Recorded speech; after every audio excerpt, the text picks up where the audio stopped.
ጤና ይስጥልን ከቻናል 1 ቴሌቪዥን የሰዓቱ ዜናዎች ደርሰዋል። በዕለቱ ዜናችን የሀገር ውስጥ የባህር ማዶ እንዲሁም የቢዝነስ ዘገባዎች ተካተዋል። ሀያሉ ልመንህ ዜናዎቹን እመራላችኋለሁ። አብራችሁ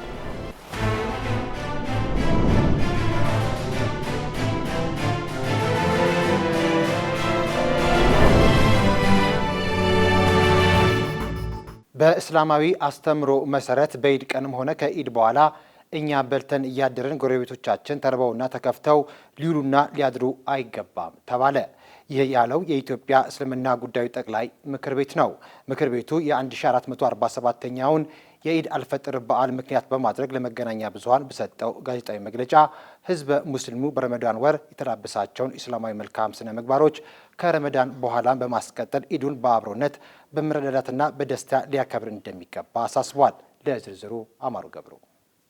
የጠቅላይ ምክር ቤቱ ተቀዳሚ ምክትል ፕሬዝዳንት ሼህ አብዱል ከሪም ሼህ በድረዲን በዚህ ወቅት በዓሉን ስናከብር በችግር ውስጥ ያሉ ወገኖቻችን በመደገፍና በመርዳት ሊሆን ይገባል ሲሉ አስገንዝበዋል። ተቀዳሚ ምክትል ፕሬዝዳንቱ በደቡብ ክልል በተከሰተው የተፈጥሮ አደጋ ችግር ላጋጠማቸው ወገኖችም ህዝበ ሙስሊሙ የተለመደውን ድጋፍ እንዲያደርግ ጠይቀዋል። የጠቅላይ ምክር ቤቱ የአስተዳደር ጉዳዮች እና የተቋማት ልህቀት ዘርፍ ምክትል ፕሬዝዳንት ኡስታዝ ተምኪን አብዱላሂ በእስላማዊ አስተምህሮ መሰረት በኢድ ቀንም ሆነ ከኢድ በኋላ እኛ በልተን እያደረን ጎረቤቶቻችን ተርበውና ተከፍተው ሊውሉና ሊያድሩ አይገባም ብለዋል። ዘካተል ፊጥርን በእምነቱ አስተምህሮ መሰረት ለአቅመ ደካሞች፣ ለየቲሞችና ለችግረኞች በአግባቡና በሰዓቱ ማድረስ እንደሚገባም አሳስበዋል። 1447ኛው የኢድ አልፈጥር በዓል በነገው ዕለት ተከብሮ ይውላል። ጠቅላይ ሚኒስትር አብይ አህመድ ረመዳን ቤተሰብ የሚገናኝበት፣ ህሊና የሚሰበሰብበት፣ ሰውነት የሚገራበትና መንፈስ የሚቀናበት ወር ነው ሲሉ ተናገሩ። ጠቅላይ ሚኒስትሩ ነገ ተከብሮ የሚውለውን የኢድ አልፈጥር በዓልን አስመልክተው ባስተላለፉት መልእክት ኢድ አልፈጥር የሰው ልጅ ጤናማ ግንኙነቶች የሚያመለክት በዓል ነው ብለዋል። ጠቅላይ ሚኒስትር አብይ አክለውም የሰው ልጅ ከፈጣሪው ጋር ከራሱና ከወገኑ ጋር የሚኖረው ግንኙነት ጤናማ ካልሆነ ጠቅላላ ህይወቱ ጤናማ አይሆንም ብለዋል። ለዝርዝሩ አናውል ተስፋ። በረመዳን ወቅት ጾም ሰዎችን ከራሳቸው ጋር ያገናኛቸዋል። ሰላትና ዱዓ ከፈጣሪያቸው ጋር ያገናኛቸዋል። አፍጣርና ዘካት ደግሞ ከማህበረሰቡ ጋር ያገናኛቸዋል። ኢትዮጵያውያን ጤናማ ህይወትን መምራት እንድንችል እነዚህ ሶስቱ ጤናማ ተግባራትን ማድረግ አለብን ያሉት ጠቅላይ ሚኒስትር አብይ ሰው ከፈጣሪውና ከራሱ ጋር ያለው ግንኙነት ጤናማ ካልሆነ ለማህበረሰቡም ለሀገርም ጠንቅ ነው። ሰው ከራሱ ጋር እየተጋጨ ከኖረ ከሁሉም ጋር ይጋጫል። ዛሬ ጦርነትን ባህል፣ ዝርፊያን ልማድ፣ ጥፋትን እሴት፣ ውድመትን ክብር አድርገው የሚኖሩ ሰዎች የመጀመሪያው ችግራቸው ከፈጣሪያቸውና ከራሳቸው ጋር አለመስማማት ነው። ውስጣዊ ባህሪያቱ ያልተስማሙለት ሰው ከማንም ጋር አይስማማም። እርቅ፣ ሰላም፣ ፍቅር፣ መግባባትና መስማማት የሚባሉ ነገሮች አይገቡትም ብለዋል። የዘንድሮውን የኢድ በዓል ስናከብር በዓለማችን ስለ ሰላም የሚነገረውን ያህል የዓለም ህዝቦች በሰላም መኖር ለምን አልቻሉም ብለን እንጠይቅ። የግጭትና የጦርነት ድንጋይ እየደጋገመ ለምን ይመታናል? ከአዛኝ ይልቅ ገዳይን እንደ ጀግና የሚያየው ልማዳችን ለምን ገናና ሆነ? የሰው ልጅ ከግጭትና ከጦርነት ያተረፈውን ድህነትና ኋላ ቀርነት መሆኑን እያየን ለምን አልታረምንም? ሰልጥኗል በምንለው ዓለም የሚኖሩ ወገኖች እንዴት ግጭትና ጦርነትን የሚያበረታቱ ሆኑ? ይህ ትውልድ እነዚህ ጥያቄዎች በሚገባ ጢኖ ምላሽ ሊያገኝለት ይገባል ብለዋል። ከራሳቸው ጋር ሰላም ያጡ አካላት የማህበረሰቡን ሰላም እንዲረብሹ ልንፈቅድላቸው አይገባም። ከረመዳን እሴቶች ጋር የተጣሉ ሰዎች ዘመኖቻችንን እንዲረብሹ ልንፈቅድላቸው አይገባም ሲሉም አክለዋል። ኢትዮጵያ የምታድገውና የምትበለጽገው በዜጎቿ እንጂ በሌላ አይደለም ያሉት ጠቅላይ ሚኒስትር አብይ ዜጎች ሲገነቡ ትገነባለች፣ ዜጎች ሰላም ሲሆኑ ሰላም ትሆናለች፣ ዜጎች ሲስማሙ የብልጽግና ጉዞ ይሰምራል። የኢትዮጵያ መበልጸግ የሌላ ሰው ሳይሆን የኛ መበልጸግ ነው። ስለሆነም ኢትዮጵያ እንድትበለጽግ የሚፈለግብንን መስዋዕትነት ሁሉ የመክፈል ኃላፊነት የኛ ነው። የኛ ልፋት ከዛሬ አልፎ ለትውልድ ይተርፋል። ሀገር መውደዳችን የሚታወቅና መልካም ዜግነታችንን የሚገልጥ በስራችን ነው። ነብዩ መሐመድ ምርጥ ሰዎች ማለት ሌሎችን ለመጥመቅ የበረቱ ሰዎች ናቸው ብለው ያስተማሩትም ለዚህ ነው። ይሄ የኢድ አልፈጥር በዓል እነዚህ መልካም እሴቶች እያሰብን ሶስቱንም ጤናማ መስመሮችንም እያጸናን እንድናከብረው አደራ ላለው ሲሉ መልእክታቸውን አስተላልፈዋል። የኢድ አልፈጥር በዓል በመላው ዓለም በሚገኙ ሙስሊሞች ዘንድ በታላቅ ናፍቆትና ዝግጅት የሚጠበቅ ታላቅ የደስታ ዕለት ነው። ይህ በዓል ከሀገር ሀገር በተለያዩ ድንቅ ባህላዊ ክንውኖች የሚከበር ሲሆን እያንዳንዱ ማህበረሰብ የራሱን ለየት ያለ ቀለም በመጨመር ቀኑን ያደምቀዋል። ማለት ደንበላሽ ዝርዝሩ እንደሚከተለው ታቀርበዋለች። ምንም እንኳን የኢድ ሶላት ዘካተልና ፍጥር የቤተሰብ ጥየቃ የጋራ እሴቶች ቢሆኑም የተለያዩ ሀገራት በዓሉን የሚያደምቁባቸው የየራሳቸው የሆኑ አስደሳችና ልዩ ባህሎች አሏቸው። ከነዚህም መካከል በቱርክ የሚገኘው የጣፋጭ በዓል ተጠቃሽ ነው። በዚህ ሀገር ኢድ ሴከር ባይራም ተብሎ የሚጠራ ሲሆን ልጆች ከቤት ቤት እየዞሩ የታላላቆቻቸውን እጅ በመሳም ሰላምታን ያቀርባሉ። ምላሹም ከረሜላ፣ ቸኮሌት ወይም እንደ ባቅላባ ያሉ ባህላዊ ጣፋጮችን ማግኘት ሲሆን ይህም በዓሉን ለልጆች ልዩ ትርጉም እንዲኖረው ያደርገዋል። ወደ ደቡብ ምስራቅ እስያ ደግሞ በኢንዶኔዥያ የሚገኘው ሙዲክ የሚሰኝ ባህል አለ። በሚሊዮኖች የሚቆጠሩ ሰዎች ተነስተው ወደ ትውልድ መንደራቸው የሚጓዙበት የታላቅ የቤት ጉዞ የሀገሪቱን መንገዶች በናፍቆትና በደስታ ይሞላቸዋል። በምግብ ረገድ ደግሞ ኬቱፓህ የተባለ በዘንባባ ቅጠል ተጠቅልሎ የሚበስል የሩዝ ምግብ የዕለቱ ዋነኛ ድምቀት ነው። ሌላው ለየት ያለ ልማድ የሚታየው በአፍጋኒስታን ሲሆን እዚያም ወንዶች ከኢድ ሶላት በኋላ በሜዳ ላይ ተሰባስበው የእንቁላል ፍልሚያን ያካሂዳሉ። የተቀቀሉ እንቁላሎችን በማጋጨት የሌላውን ሰው እንቁላል ሳይሰበር ቀድሞ የሰበር አሸናፊ የሚሆንበት የጨዋታ በዓሉን በአዝናኝ ስፖርታዊ መንፈስ ያደምቀዋል። በመጨረሻም በናይጄሪያ የሚታየው የዳርባር ፌስቲቫል በዓሉን ወደ ታላቅ የባህል አውደ ርዕይ ይቀይረዋል። በሰሜን ናይጄሪያ የሚገኙ መሪዎች በባህላዊ አልባሳት ደምቀው በፈረስ ላይ በመሆን ለህዝቡ ሰላምታ የሚያቀርቡበት የታላቅ የፈረስ ግልቢያ ትርኢት ኢድ በአፍሪካ ምድር ያለውን ታሪካዊና ባህላዊ ግርማ ሞገስ የሚያሳይ ነው። በአጠቃላይ ኢድ አልፈጥር በዓለም ዙሪያ በተለያዩ ባህሎች ቢከበርም መልእክቱ ግን አንድ ነው፤ ፍቅር፣ አንድነትና ምስጋና። በአንጀት ካንሰር በሽታ ላይ ሰፊ የግንዛቤ ማስጨበጫ ስራ መስራት እንደሚያስፈልግ ተገለጸ። በኢትዮጵያ ለመጀመሪያ ጊዜ የአንጀት ካንሰር ግንዛቤ ማስጨበጫና ንቅናቄ በጥቁር አንበሳ ስፔሻላይዝድ ሆስፒታል ተካሂዷል። በመድረኩ እንደተገለጸው የአንጀት ካንሰር ከዚህ ቀደም የሚከሰተው እድሜያቸው ከ50 ዓመት በላይ በሆኑ ሰዎች በላይ የነበረ ቢሆንም አሁን ላይ ግን በወጣቶች ላይም በስፋት እየታየ መምጣቱን ችግሩ አሳሳቢ ያደርገዋል ተብሏል። በተጨማሪም የአንጀት ካንሰር በካንሰር ከሚያዙ ወንዶች ቀዳሚውን ድርሻ እንደሚይዝና በአንጀት ካንሰር ላይ ባለሙያዎችን ለማሰልጠን የተለያዩ ጥናቶች እየተካሄዱ መሆናቸው ተመላክቷል። ስኳርንና ደም ግፊትን ለመከላከል የሚያግዙ የባህል መድኃኒቶች በመድኃኒት ቤቶች ለሽያጭ ሊቀርቡ ነው። ከአርሞር ሃንሰን የምርምር ኢንስቲትዩት የተገኘው መረጃ እንደሚያመለክተው በቁጥር 8 የሚደርሱና የሀገር ውስጥ እውቀትን በመጠቀም በዘመናዊ መንገድ በልጽገው የሕክምና ሙከራ የተደረገባቸው የባህል ሕክምና እጽዋት የምርምር ውጤት ተገኝቷል። እነዚሁ ለባህል ሕክምና ሲውሉ የቆዩ እጽዋት በተለይም ስኳርና የደም ግፊትን የመከላከል አቅም እንዳላቸው በምርምር ተደርሶበታል። በተጨማሪም በባክቴሪያና በፈንገዝ የሚመጡ በሽታዎችን የማከም አቅም አላቸው ተብሏል። ኢንስቲትዩቱ እንዳለው 8ቱ የባህል መድኃኒቶች ደህንነታቸውና ፈዋሽነታቸው በመረጋገጡ በተቆጣጣሪ አካል ተመዝግበው በዘመናዊ የመድኃኒት አቅራቢዎች አማካኝነት ለህብረተሰቡ አገልግሎት እንዲውሉ ይደረጋል ብሏል። ለንግድና ጉብኝት ወደ አሜሪካ ለመጓዝ የሚያስችል ቪዛ ለማግኘት የሚያመለክቱ ኢትዮጵያውያን ከ5 እስከ 15 ሺህ ዶላር ወይም እስከ 2.3 ሚሊዮን ብር የሚደርስ ማስያዣ ገንዘብ ሊጠየቁ ነው። ኢትዮጵያውያኑ ከተፈቀደላቸው ጊዜ በላይ አሜሪካ ውስጥ ከቆዩ ገንዘቡ ተመላሽ እንዳይሆን የሚደነግገው ይህ አሰራር ከ2 ሳምንት በኋላ ተግባራዊ እንደሚሆን የአገሪቱ የውጭ ጉዳይ መስሪያ ቤት አስታውቋል። ለዝርዝሩ ጸጋነሽ ተሰማ። ስደተኞችና ጥገኝነት ጠያቂዎች ወደ አሜሪካ የሚጓዙበትን እንዲሁም በዚያ የሚቆዩበትን መንገድ እያጠበቀ ያለው የፕሬዝዳንት ዶናልድ ትራምፕ አስተዳደር ቪዛ ለማግኘት የዋስትና ገንዘብ እንዲያዝ የሚያደርገውን አሰራር ያስተዋወቀው ሐምሌ 2017 ዓ.ም ነበር። የአሜሪካ ውጭ ጉዳይ መስሪያ ቤት ባለፈው ታህሳስ ላይ ያወጣው መረጃ እንደሚያሳየው ይህ ግዴታ ከተጣለባቸው 38 ሀገራት ውስጥ 24 ያህሉ አፍሪካ ውስጥ የሚገኙ ናቸው። እንደ ጅቡቲ፣ ናይጄሪያና ኡጋንዳ ያሉ የአፍሪካ ሀገራት በዚህ አሰራር ውስጥ በተካተቱበት ወቅት ኢትዮጵያ ሳትጠቀስ ቀርታ ነበር። የፕሬዝዳንት ትራምፕ አስተዳደር አሁን ተጨማሪ 12 ሀገራት ይህ ግዴታ እንዲጣልባቸው መወሰኑን ሮይተርስ አንድ ኃላፊን ጠቅሶ ዘግቧል። ከመጋቢት 24 2018 ዓ.ም ጀምሮ አሰራሩ ተግባራዊ ከሚደረግባቸው 12 ሀገራት ውስጥ አንዷ ኢትዮጵያ መሆኗን የአሜሪካ ውጭ ጉዳይ ሚኒስቴር በድረገጹ ያወጣው መረጃ ያሳያል። ሞዛምቢክ፣ ቱኒዚያ፣ ሌሴቶ፣ ሞሪሼስና ሲሼልስ በአዲሱ ዝርዝር ውስጥ ከኢትዮጵያ ጋር የተካተቱ ሌሎች የአፍሪካ ሀገራት ናቸው። የኩሪፍቱ ሪዞርት ባለቤት የሆነው ቦስተን ፓርትነርስ ኃላፊነቱ የተወሰነ የግል ማህበር የራይድ ሞባይል መተግበሪያ ካስተዋወቀው ከሃይብሪድ ዲዛይን ኃላፊነቱ የተወሰነ የግል ማህበር ጋር የኩሪፍቱ ሪዞርት መዳረሻዎችን የመጓጓዣ አማራጮችን በማስፋት በቴክኖሎጂ የተመሰረተ ዘመናዊ ተጓዦችን ከተመዘገቡ አሽከርካሪዎች ጋር በማገናኘት ደህንነቱ የተጠበቀ ለማህበረሰቡም ተደራሽነታቸውን ለማስፋት የሚያስችል የመግባቢያ ስምምነት ሰነድ ዛሬ ተፈራርመዋል። ይህ ስምምነት አንደኛ እንደ እንጦጦ ፓርክ፣ አፍሪካ ቪሌጅ፣ ኩሪፍቱ ቢሾፍቱ ወዘተ ያሉትን የኩሪፍቱ ሪዞርቶችን የሚገኙባቸውን የቱሪዝምና መዝናኛ መዳረሻዎች በቴክኖሎጂ በታገዘ ተፈጥሮን ደህንነት ባማከሉ የኤሌክትሪክ መጓጓዣ አማራጮች በማቅረብ ተደራሽ ለማድረግ ነው። በኩሪፍቱ ሪዞርት ለሚካሄዱ ትላልቅ ስብሰባዎች፣ ሰርጎች እና ኮንሰርቶች የተቀላጠፈና ምቹ የመጓጓዣ አማራጭ ለእንግዶች ለማቅረብ ነው። አንድ ዲያስፖራም ቢሆን የውጭ ዜጋም ቢሆን ኢትዮጵያዊ ቢሆን ካለበት ከኤርፖርትም ወደ ኩሪፍቱ ሪዞርቶች ጋር ለመሄድ ቢፈልግ የትራንስፖርቴሽን ጭንቀት አይኖርበትም ማለት ነው።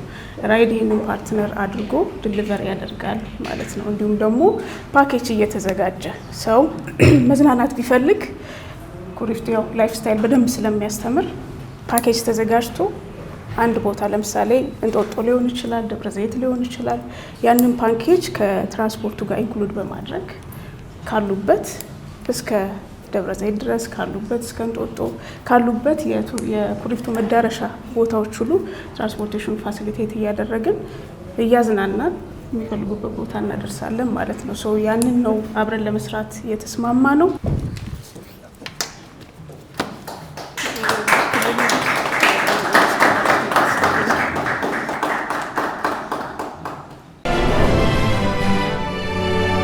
አብራችሁን ስላላችሁ እናመሰግናለን። አሁን ከውጭ ምንጮች ወደ ያዝናቸው ዜናዎቻችን አለፍን።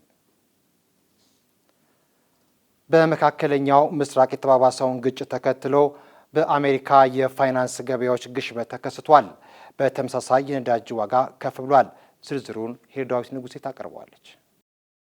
ኢራን በሰላጤው ሀገራት የሚገኙ የነዳጅና ጋዝ ማምረቻ ተቋማት ላይ እየፈጸመች ከምትገኘው ጥቃት በባሰ መልኩ የመምታት እቅድ እንዳላት ማስጠንቀቋን ተከትሎ የዓለም የኢኮኖሚ ጫና መጨመሩን አልጀዚራ ዘግቧል። በአሜሪካ አዲስ የወጣው ሪፖርት የዋጋ ግሽበቱ ወደ 3.4 በመቶ መድረሱን አሳይቷል። ይህም ጦርነቱ ከመጀመሩ በፊት መሆኑ ተገልጿል። የአሜሪካ የፌዴራል ሪዘርቭ ኃላፊ ኢኮኖሚው አሁንም ጠንካራ መሆኑን ቢገልጹም ጦርነቱ ከዚህ በባሰ ከቆየና የነዳጅ ዋጋ ከፍ ካለ በአሜሪካ ኢኮኖሚ አሉታዊ ተጽዕኖ እንደሚፈጠር አስጠንቅቀዋል። እንዲሁም የወለድ መጠን ከዚህ ዓመት መጨረሻ በፊት ሊቀንስ እንደሚችል ጠቁመዋል። ይህ በእንዲህ እንዳለ በኢራን ደቡብ ፓርስ የጋዝ መገኛ ላይ የተሰነዘረውን ጥቃት ተከትሎ የዓለም የነዳጅ ዋጋ በአንድ በርሚል $110 ደርሷል። የብሬንት ነዳጅ ዋጋ በ5 በመቶ ሲጨምር አሜሪካ የዋጋ ንረቱን ለመቀነስ የጭነት መርከቦች ሕጓን ለ60 ቀናት እንዳላለች የቢቢሲ ዘገባ ያሳያል። ይህ የነዳጅ ዋጋ ማሻቀብ 2 ሳምንት ባልሞላ ጊዜ ውስጥ የተከሰተ እጅግ ፈጣኑ መጨመር ነው ሲል ዘገባው አክሏል። ይህን ተከትሎ ኢራን ለደቡብ ፓርስ የነዳጅ ጣቢያ ጥቃት አሜሪካና እስራኤልን ተጠያቂ አድርጋለች። አጸፋዊ እርምጃ እንደምትወስድ ዝታለች። በግዛቷ ውስጥ የሚገኘው የዓለም ትልቁ የተፈጥሮ ጋዝ ማምረቻ ስፍራ በእስራኤል የተመታባት ኢራን የኳታር የነዳጅ ኩባንያ ላይ የሚሳኤልና የሮኬት ጥቃቶችን በመፈጸም ተበቀለች። ዝርዝሩን ጸጋን የተሰማ እንደሚከተለው ታቀርበዋለች።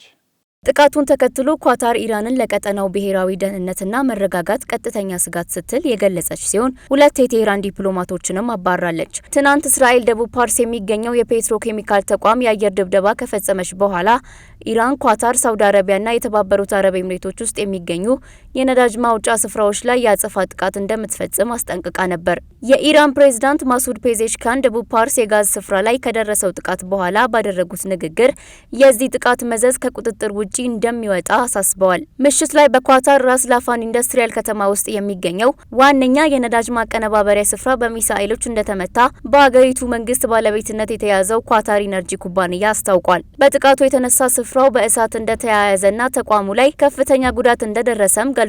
ኩባንያው ዛሬ ንጋት ባወጣው መረጃ ደግሞ ኢራን በፈጸመችው ሌላ የሚሳኤል ጥቃት የኢነርጂ ተቋሙ ላይ ጉዳት መድረሱን አስታውቋል። ኳታር የኢራንን ጥቃት ለቀጠናው ብሔራዊ ደህንነትና መረጋጋት ቀጥተኛ ስጋት ስትል ገልጸዋለች። የኢራን ወገን ቀጠናውን ወደ ገደል የሚወስደውና የዚህ ቀውስ አካል ያልሆኑ ሀገራትን ወደ ግጭት አዙሪት የሚስበውን የማባባስ ፖሊሲ ቀጥሎበታል ብላለች። ምላሽ የመስጠት መብት እንዳላት የገለጸችው ኳታር ሉዓላዊነቷን፣ ደህንነቷንና የዜጎቿን ደህንነት ለማስጠበቅ አስፈላጊውን እርምጃ በሙሉ ከመውሰድ ወደ ኋላ እንደማትል አስጠንቅቃለች። ከ24 ሰዓታት በኋላም ኳታር 2 የኢራን ዲፕሎማቶች በ24 ሰዓታት ውስጥ አገሪቱን ለቀው እንዲወጡ አዛለች። ለቀው እንዲሄዱ የታዘዙት የኢራን ወታደራዊና የደህንነት አታሼዎች እንደሆኑ የኳታር የውጭ ጉዳይ ሚኒስቴር አስታውቋል። የአሜሪካው ፕሬዝዳንት ዶናልድ ትራምፕ እስራኤል በኢራን የነዳጅ ጣቢያ ላይ የፈጸመችውን ጥቃት ተከትሎ ያልተጠበቀ ምላሽ ሰጡ። ፕሬዝዳንቱ የአየር ጥቃቱን እስራኤል አስቀድማ አላሳወቀችኝም ሲሉ ተደምጠዋል። ዝርዝሩን ሊዲያ ዝናቡ ታቀርበዋለች።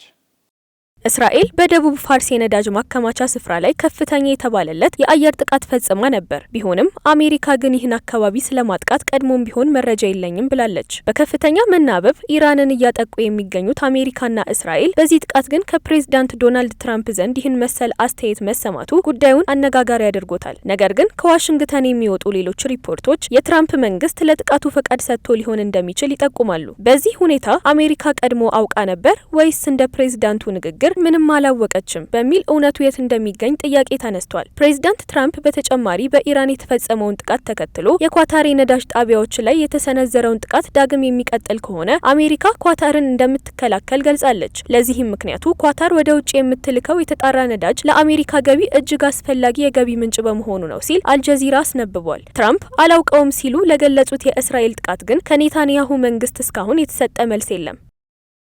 የጣሊያን መንግስት እየናረ የመጣውን የነዳጅ ዋጋ ለመቀነስ ከሩሲያ ጋር ዲፕሎማሲያዊ ንግግር መጀመር እንደሚያስፈልግ ገለጸ። በጣሊያን ከፍተኛ ሁኔታ እየጨመረ የመጣው የነዳጅ ዋጋ በመንግስት ባለስልጣናት ዘንድ ከፍተኛ ስጋትን ፈጥሯል። ይህ የዋጋ ንረት በዜጎች የዕለት ተዕለት ኑሮና በሀገሪቱ የትራንስፖርት ዘርፍ ላይ እያሳደረ ያለውን ጫና ለመቀነስ አዳዲስ አማራጮች እየታዩ ነው። የቱርኩ የዜና ወኪል አናዶሉ እንደዘገበው የሀገሪቱ ምክትል ጠቅላይ ሚኒስትርና የትራንስፖርት ሚኒስትር ማቴዎ ሳልቬኒ በጉዳዩ ላይ በሰጡት መግለጫ ጣሊያን ካለችበት የኃይል አቅርቦት ቀውስ ለመውጣት ከሩሲያ ጋር የነበረውን የዲፕሎማሲ ግንኙነት በድጋሚ መጀመር እንዳለባት አሳስበዋል። ሚኒስትሩ ከሩሲያ ጋር ውይይት መጀመር የግድ ነው በማለት የገለጹ ሲሆን ይህም የነዳጅ ገበያውን ለማረጋጋት እንደ ቁልፍ መፍትሄ እንደሚታይ አመልክተዋል። ይህ የሳልቬኒ ጥሪ በጣሊያን ፖለቲካ ውስጥ ምን አይነት ምላሽ ሊያስከትል እንደሚችል እየተጠበቀ ሲሆን መንግስት የነዳጅ ዋጋን ለመቆጣጠር ሌሎች ተጨማሪ እርምጃዎችን እንደሚወስድም ይጠበቃል። በአሜሪካ በተደረገ ጥናት አረጋውያን እናትና አባትን በመንከባከብ ረገድ ሴቶች ከወንዶች የበለጠ እንክብካቤ ሰጪዎች እንደሆኑ ይፋ አድርጓል። ነገር ግን በእንክብካቤ መስጠት ወቅት ሴቶች ከወንዶች በበለጠ ለስሜታዊነት፣ ጭንቀትና አካላዊ ህመም የተጋለጡ መሆናቸው ተመላክቷል። ሄሮዳዊት ንጉሴ ዝርዝሩን ትነግረናለች። ከፒው የምርምር ማዕከል የተገኘው ሪፖርት እንደሚያመላክተው በአሜሪካ 10 በመቶ የሚሆኑ ሰዎች ከ60 ዓመት በታች ለሆኑ አረጋውያን ወላጆቻቸው እንክብካቤ የሚያደርጉ ሲሆን 3 በመቶ የሚሆኑት ደግሞ አረጋዊ ለሆኑ የትዳር አጋሮቻቸው እንክብካቤ ይሰጣሉ። በዝቅተኛ የኑሮ ደረጃ የሚኖሩ ሰዎች በመካከለኛና በከፍተኛ የኑሮ ደረጃ ከሚኖሩ ሰዎች በበለጠ አረጋውያንን የመንከባከብ ኃላፊነት ያለባቸው ሲሆኑ ከጾታ አንጻር ደግሞ ሴቶች ከወንዶች በበለጠ እንክብካቤ ሰጪዎች ናቸው። ነገር ግን ለአረጋውያን በሚሰጡ የተለዩ ትኩረቶች ወቅት ከግማሽ በመቶ በላይ የሚሆኑ ሴቶች ለስነ ልቦናዊ ጭንቀትና ለአካላዊ ድካም እንደሚጋለጡ ያብራሩ ሲሆን ወንዶች ግን በተቃራኒው ከቤተሰቦቻቸው ጋር ያላቸው ግንኙነትና ተግባቦት እየጨመረና እየጠበቀ እንደሚመጣ በዚህም ጥሩ ስሜት እንደሚሰማቸው ነው ያብራሩት። በሴቶች የመንፈስ እርካታ እንዳይታይባቸው ከሚያደርጉ በጥናቱ ከተጠቀሱ ምክንያቶች አንዱ በማህበረሰቡ ዘንድ ያለው አመለካከት ነው። ማህበረሰቡ አረጋውያንን መንከባከብ በብዛት የሴቶች ኃላፊነት እንደሆነ ስለሚያስብ ሴቶች የሚሰጡትን እንክብካቤ እንደ ግዴታ ይቆጥራል። ወንዶች እንክብካቤ ሲያደርጉ ሲመለከት ደግሞ የማሞገስ እና የማድነቅ አስተያየት ይሰጣል። በሌላ በኩል ደግሞ ስነ ልቦናዊ ስሜቶችን፣ ጭንቀትንና ብስጭትን በማብራራት ረገድ ሴቶች የተሻሉ ናቸው። ወንዶች ግን እነዚህን ስሜቶች በውስጣቸው የመያዝ ዝንባሌ አላቸው። ታዲያ የጥናቱ አዘጋጆች እንዲህ ያሉ የቤተሰብ ኃላፊነቶችን ወንዶችም ሆነ ሴቶች ተከፋፍለው እንክብካቤ የመስጠት ስራዎችን እንዲከውኑ መክረዋል። ዘገባው የሲኤንኤን ነው። በ10 ዓመታት ውስጥ ለመጀመሪያ ጊዜ የአለርጂ ሕክምና ባለሙያዎች ጊዜያዊ እፎይታን ብቻ ሳይሆን ሰውነት ወቅታዊ አለርጂ ችላ እንዲል ማድረግ እንደሚችል እያስተማሩ ይገኛሉ።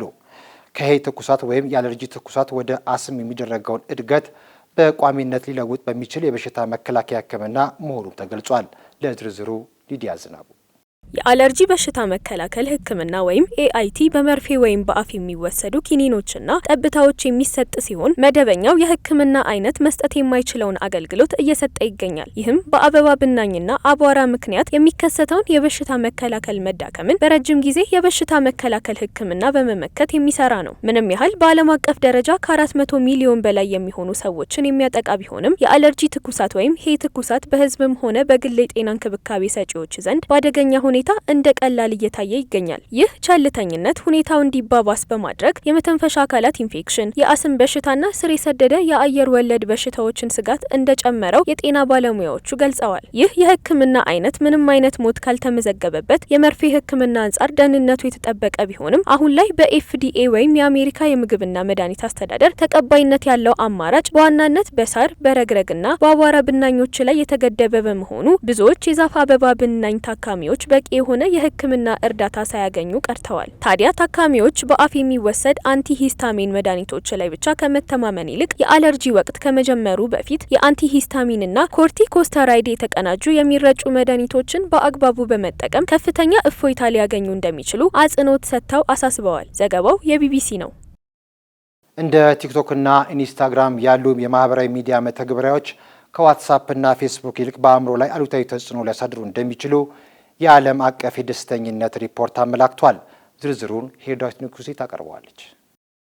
በኦክስፎርድ ዩኒቨርሲቲ የዌልቢንግ ምርምር ማዕከል የተመራው ይህ ሪፖርት የማህበራዊ ሚዲያ አይነትና የአጠቃቀም ጊዜ በተጠቃሚዎች ደህንነት ላይ ከፍተኛ ተጽዕኖ እንዳሳደረ አመላክቷል። ይህም በምዕራብ አውሮፓ ሀገራት ላይ በስፋት የሚስተዋል ነው። ሪፖርቱ ለመጀመሪያ ጊዜ ከታተመበት ጊዜ ጀምሮ በእንግሊዝ ውስጥ አጠቃላይ የደስታ ደረጃዎች ዝቅተኛ ነበሩ። በላቲን አሜሪካ በሚገኙ 17 ሀገሮች ውስጥ የተደረገ ጥናት እንዳመላከተውም ዋትስአፕና ፌስቡክን በተደጋጋሚ መጠቀም ከፍተኛ የህይወት እርካታ ጋር የተቆራኘ ሲሆን በአልጎሪዝምና በተጽዕኖ ፈጣሪ ይዘቶች ላይ የበለጠ ተጽዕኖ የሚያሳድሩ የኤክስ የኢንስታግራም እና የቲክቶክ አጠቃቀም ግን ከደስታና የአእምሮ ጤና ችግሮች ጋር የተገናኘ ነው ተብሏል። በመካከለኛው ምስራቅና በሰሜን አፍሪካ የተደረገ ሌላ ጥናትም ብዙ ጊዜ በተጽዕኖ ፈጣሪ ይዘት የተሞሉና የበለጠ ምስላዊ የሆኑ መተግበሪያዎች የበለጠ ችግር ያለባቸው መሆናቸውን አረጋግጧል። ይህ የሚያሳየው ማህበራዊ ሚዲያን ወደ ማህበራዊ አገልግሎት መመለስ እንዳለብንና የእነዚህ መተግበሪያ አቅራቢዎች እንዲሁም ተጠቃሚዎች እነዚህን ነገሮች ለማህበራዊ ዓላማዎችና ከእውነተኛ ሰዎች ጋር ለመገናኘት እንዲጠቀሙባቸው ማበረታታት እንዳለብን ነው ሲሉም የዌልቢንግ ምርምር ማዕከል ዳይሬክተርና የሪፖርቱ አዘጋጅ ፕሮፌሰር ጃን ኢማኑኤል ዴኔቭ ተናግረዋል። ጥናቶች እንደሚያሳዩት በቀን 1 ሰዓት ወይም ከዚያ በታች በማህበራዊ ሚዲያ አጠቃቀምን መወሰን ከማህበራዊ ሚዲያ አጠቃቀም የበለጠ የህይወት እርካታን እንደሚያስገኝ ያሳያሉ። ነገር ግን ይህ የኢንተርኔት አቅርቦት የሌላቸውን አያጠቃልልም። ዘገባው የዘጋርዲያን ነው። ወደ ቢዝነስ ዘገባችን አለፍን። የኢትዮጵያ ብሔራዊ ባንክ የገንዘብ ዝውውርን ለማፋጠን በኮምፒውተር የታገዘ ገንዘብ የማስተላለፍ ስርዓት ማለትም የሪል ታይም ግሮስ ሴትልመንት የስራ ሰዓት ማሻሻያ ማድረጉን አስታውቋል። በቀን ለ9 ሰዓት ብቻ ይሰጥ የነበረው የገንዘብ ማስተላለፊያ አገልግሎት በ2 ሰዓታት እንዲራዘም ተወስኗል። ለዚህና ሌሎች የቢዝነስ ዘገባዎች ባልደረባችን ማለት ደመላሽ የኢትዮጵያ ብሔራዊ ባንክ በሀገሪቱ ያለውን የዲጂታል ክፍያ ስርዓት ይበልጥ ቀልጣፋ ለማድረግ ለሁሉም የፋይናንስ ተቋማት ባስተላለፈው መመሪያ መሰረት ቀደም ሲል በቀን ለ9 ሰዓታት ብቻ ይሰጥ የነበረው የገንዘብ ማስተላለፊያ አገልግሎት በ2 ሰዓታት እንዲራዘም ተወስኗል። በዚህም መሰረት አገልግሎቱ በየስራ ቀናት ከ2 ሰዓት እስከ ምሽቱ 1 ሰዓት ድረስ ክፍት ሆኖ እንደሚቆይ ተገልጿል። ይህ አዲስ አሰራር ማሻሻያ ከመጋቢት 14 ቀን 2018 ዓ.ም ጀምሮ ተግባራዊ የሚደረግም ይሆናል ተብሏል። ብሔራዊ ባንክ ውሳኔውን ያስተላለፈው በገበያ ውስጥ ያለውን የገንዘብ ዝውውር ፍላጎት ለማሟላት እና የክፍያ ስርዓቱን ዘመናዊነት ለማገዝ መሆኑን አመላክቷል። ሁሉም የፋይናንስ ተቋማት ለተራዘመው የስራ ሰዓት የሚመጥን የሰው ኃይልና የቴክኖሎጂ ዝግጅት እንዲያደርጉም ማሳሰቢያ ተሰጥቷል። ይህ መመሪያ በባንኮች መካከል የሚደረጉ የገንዘብ ዝውውሮች ያለምንም መስተጓጎል እንዲከናወኑ ለማስቻል ያግዛልም ተብሎ ይጠበቃል። ውሳኔው ከመጋቢት 14 ቀን 2018 ዓ.ም ጀምሮ ተግባራዊ ይደረጋል።